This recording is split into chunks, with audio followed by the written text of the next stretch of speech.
बहुत पहले की बात है, एक शिल्पकार मूर्ति बनाने के लिए जंगल में पत्थर ढूंढने गया। वहाँ उसको एक बहुत ही अच्छा पत्थर मिल गया, जिसको देखकर वो बहुत खुश हुआ और कहा यह मूर्ति बनाने के लिए बहुत ही सही है।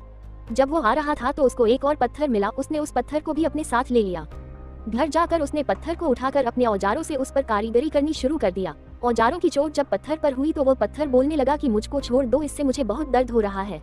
अगर तुम मुझ पर चोट करोगे तो मैं बिखर कर अलग हो जाऊंगा। तुम किसी और पत्थर पर मूर्ति बना लो।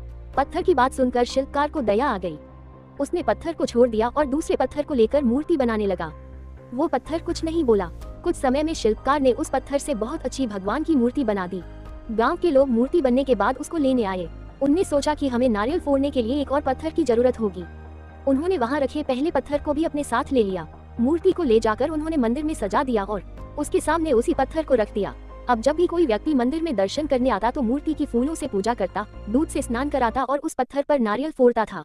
जब लोग उस पत्थर पर नारियल फोड़ते तो बहुत परेशान होता, उसको दर्द होता और वो चिल्लाता, लेकिन कोई उसकी सुनने वाला नहीं था।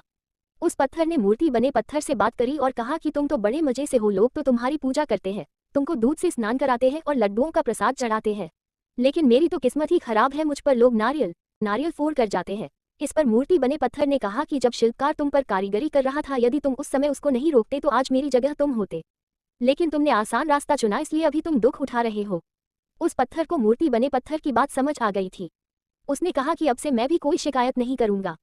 सीख, हमें कभी भी कठिन परिस्थितियों से घबराना नहीं चाहिए।